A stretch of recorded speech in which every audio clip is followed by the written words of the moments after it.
اعوذ باللہ من الشیطان الرجیم، بسم اللہ الرحمن الرحیم۔ سورۃ البقرہ آیت نمبر 64۔ 63 کے بعد محاورہ ترجمہ کر دوں کیونکہ اسی کا سیکنڈ پارٹ ہے یہ آیت نمبر 64۔ اور جب ہم نے تم سے اس وقت کو یاد کرو جب ہم نے تم سے پختہ عہد لیا اور تمہارے اوپر طور کو مسلط کیا، بلند کر دیا، اور کہا کہ پکڑو اس چیز کو، شریعت کو جو ہم تمہیں دے رہے ہیں، اور نصیحت حاصل کرو اس سے تاکہ تم تقوی اختیار کرو۔ لیکن تم نے آگے سے کیا کیا؟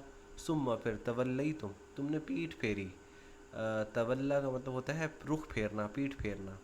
تم نے پیٹھ پھیری من بعد ذالک، اس کے بعد بھی، یعنی ہم نے تمہیں ایک شریعت دی اور اس کے ساتھ ساتھ ایک معجزہ بھی دکھایا، پہاڑ کو تمہارے اوپر مسلط کر دیا کہ تم اس سے تمہیں پتہ ہو کہ اللہ تعالیٰ کوئی یہ جو شریعت آ رہی ہے یہ کوئی بے بنیاد نہیں ہے، کوئی واقعی قوت والا ہے جو ہر چیز پر قادر ہے، وہ ہے جو شریعت دے رہا ہے، ایسی کوئی شریعت نہیں آ گئی۔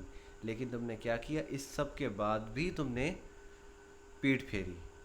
فلولا فضل اللہ، اگر اللہ کا فضل نہ ہوتا، لا اگر نہ ہوتا فضل اللہ، اللہ کا فضل علیکم تم پر، ورحمتہ اور اس کی رحمت نہ ہوتی، لکنتم من الخاسرین تو تم ضرور خسارہ پانے والوں میں سے ہو جاتے۔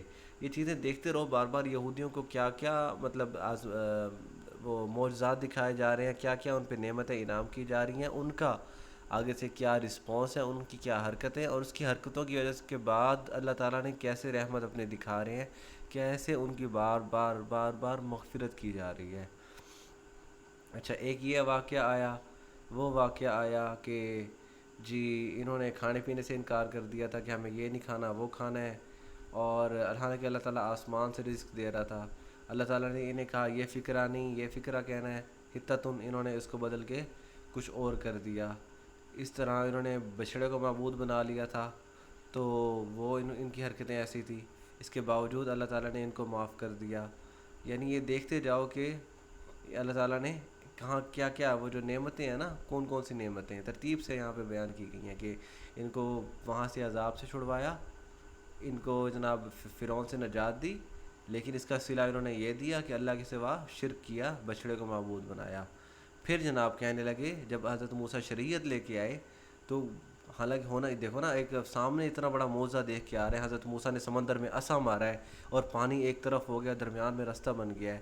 مطلب ہماری عقل میں آنے والا تو یہ معجزہ نہیں ہے، ہم تو نہیں سوچ سکتے یہ کیسا معجزہ ہوا ہوگا، صرف ایک خیالی تخیل بنا سکتے ہیں، ایک خاکہ سا بنا سکتے ہیں، لیکن ہماری آنکھوں کے سامنے ریئل لائف میں یہ واقعہ ہوا، اس کے بعد بھی ہم جناب نافرمانی کرنے کی جرت کر سکتے ہیں بھلا؟ میرا نہیں خیال کہ ہم کر سکتے ہیں، لیکن انہوں نے ایسے ہی کیا۔ سامنے اتنا بڑا معجزہ دیکھ کے آ رہے ہیں کہ فرعون کو ڈبو دیا، ہم بچ گئے، پھر بھی جناب کیا کہنے لگے کہ ہم تو اللہ کو دیکھیں گے، جب تک اللہ کو نہیں دیکھتے ہم اللہ کی شریعت پہ ایمان نہیں لے کے آتے۔ بھائی حضرت موسیٰ نے تمہارے سامنے یہ پانی والا واقعہ کیا ہے، سمندر کو دو حصوں میں، تم نے آگے سے یہ تمہارا وہ ہے۔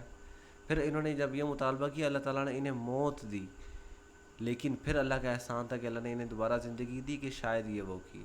پھر اللہ تعالیٰ نے ان کے لیے آسمان سے پھل نازل کیے، من و سلوہ نازل کیے، کھاؤ پیو، لیکن پھر اللہ تعالیٰ نے انہیں کہا کہ یہ جب شہر میں بستی میں داخل ہونا تو یہ الفاظ کہنا کہ اللہ ہمیں معاف کر دے۔ انہوں نے وہ الفاظ ہی بدل کے کچھ اور کہنا شروع کر دیا۔ پھر جناب کہنے لگے کہ بھی اللہ تعالیٰ نے انہیں 12 چشمے، ہر قبیلے کا علیحدہ علیحدہ چشمہ پانی دیا، لیکن یہ کہنے لگے کہ ہم سے ایک کھانے پہ صبر نہیں ہوتا، ہم سے تو اور مزے کی، ہم نے تو وہی چیزیں کھائی ہیں جو ہم غلامی کے دور میں کھایا کرتے تھے۔ پھر جو ہے جی کہ اللہ تعالیٰ نے انہیں شریعت دی اور ان کو اوپر پہاڑ کو مسلط کیا اپنی قوت کا اظہار کرنے کے لیے کہ جی تم نے اگر یہ قوت مطلب اگر تم نے یہ شریعت نہ پکڑی تو اس طرح تمہاری موت آ جائے گی، تمہیں کچل دیا جائے گا۔ لیکن انہوں نے کیا کیا وہاں پہ بھی؟ ثم تولیتم من بعد ذالک، اس کے بعد بھی تم نے پیٹھ پھیری، اور اگر اللہ کا فضل، اللہ کی رحمت نہ ہوتی تو تم لوگ ضرور خسارہ پانے والوں میں سے ہو جاتے۔ یعنی ہم مطلب اگر ترتیب سے دیکھتے جائیں تو کس طرح ہر موقع پہ ایسی انہوں نے نافرمانی کی کہ جو اگر ہمارے ساتھ بھی اس طرح کا معجزہ ہو جائے تو ہم تو کبھی نافرمانی کرنے کی جرت نہ کر سکیں۔